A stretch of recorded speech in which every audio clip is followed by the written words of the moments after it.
Assalamualaikum warahmatullahi wabarakatuh. Perkenalkan, nama saya Febrilia Nuriski dari kelas 11 Akuntansi 2. Di sini saya akan menjelaskan tentang Perjanjian Renville. Latar belakang Perjanjian Renville. Perjanjian Renville dilatar belakangi oleh pertikaian yang terjadi antara Indonesia dan Belanda. Pertikaian disebabkan oleh serangan Belanda ke Indonesia yang terjadi pada 12 Juli 1947 atau dikenal dengan agresi militer Belanda II. Serangan yang dilakukan Belanda ke Indonesia itu mendapat perhatian negara lain dan menjadi kecaman internasional. Kemudian, pada 1 Agustus 1947, Dewan Keamanan PBB ikut turun tangan untuk membantu menghentikan serangan Belanda tersebut. Akan tetapi, pada 5 Agustus 1947, Belanda dan Indonesia kembali mengumumkan akan melakukan gencatan senjata hingga membuat Dewan Keamanan PBB mengambil langkah penyelesaian.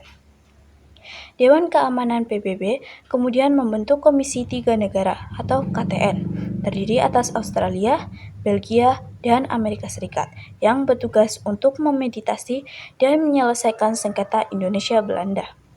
KTN juga berusaha mendekatkan kedua belah pihak yaitu Belanda dan Indonesia untuk menuntaskan segala pertikaian dan persoalan militer serta politik. Amerika Serikat selaku salah satu anggota KTN berhasil mempertemukan Indonesia dan Belanda dalam perundingan yang berlangsung di atas kapal perang Renville milik AS. Perundingan Renville secara resmi dimulai pada 8 Desember 1947 di kapal Renville yang berlabuh di Pelabuhan Tanjung Priok.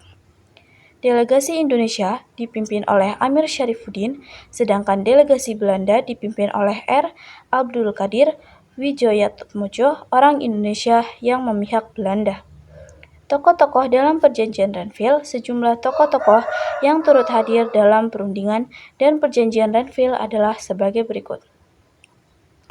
Delegasi Belanda diwakili oleh R. Abdul Qadir Widjoyatmojo, Ketua, Mr. H.A.L. van Vredenburg, Dr.P.J. Coates, dan Mr. Dr. C.H.R. Soumukil.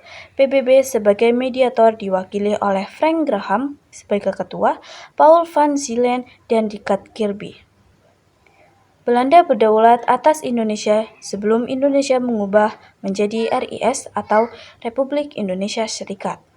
Isi Perjanjian Renville. Setelah dilakukan perundingan, disepakatilah pokok-pokok Perjanjian Renville pada 17 Januari 1948. Berikut isi pokok Perjanjian Renville. Belanda hanya mengakui Jawa Tengah, Yogyakarta, dan Sumatera sebagai bagian wilayah Republik Indonesia. Disetujuinya sebuah garis demarkasi atau Vanmuk yang memisahkan wilayah Indonesia dan daerah pendudukan Belanda. TNI harus ditarik mundur dari daerah-daerah kantongnya di wilayah pendudukan di Jawa Barat dan Jawa Timur.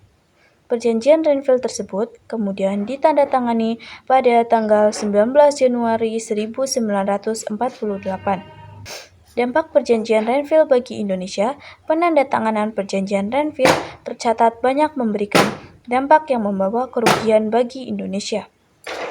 Selain itu, kesepakatan dari Perjanjian Renville justru membuat hubungan Indonesia dan Belanda kian memanas. Dampak dari Perjanjian Renville bagi Indonesia antara lain sebagai berikut. Yang pertama, mempersempit wilayah Indonesia.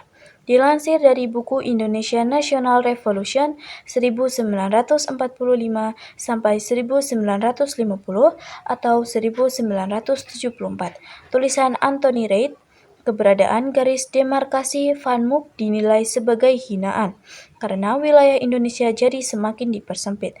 Bahkan, wilayah yang disepakati menjadi lebih kecil dari sebelumnya dalam Perjanjian Linggarjati yang menyepakati Jawa, Sumatera, dan Madura. Justru berdasarkan garis demarkasi Vanmuk, wilayah Republik Indonesia berkurang, yang menyisakan Banten, sebagian Jawa Tengah, dan Madura. Yang kedua, perekonomian Indonesia terhambat. Perjanjian Renville juga memberikan dampak bagi perekonomian Indonesia yang diblokade secara ketat oleh Belanda agar pejuang Indonesia kesulitan dan bersedia menyerah kepada mereka. Ketiga, memicu reaksi keras dan aksi pemberontakan. Dampak perjanjian Renville ini memicu reaksi keras rakyat yang menganggap kabinet baru berpihak kepada Belanda. Selain itu, para TNI yang masih berada di daerah-daerah yang dikuasai Belanda harus ditarik mundur ke wilayah Republik Indonesia di sekitar Yogyakarta. Contohnya, ribuan pasukan dari Divisi Siliwangi dan pasukan dari Jawa Timur. Peristiwa ini dikenal dengan peristiwa hijrah atau perjalanan panjang tentara Divisi Siliwangi dari Jawa Barat ke Jawa Tengah dan Yogyakarta. Dampak dari peristiwa ini turut mengakibatkan pemberontakan Kartosuwiryo dan pasukannya yang menolak keluar dari Jawa Barat yang saat itu merupakan daerah kekuasaan Belanda. Demikian sejarah perjanjian Renville, latar belakang, isi perjanjian Renville, hingga dampaknya bagi Indonesia. Sekian dari saya, terima kasih, mohon maaf bila ada kata-kata yang kurang berkenan, mohon dimaafkan. Assalamualaikum warahmatullahi wabarakatuh.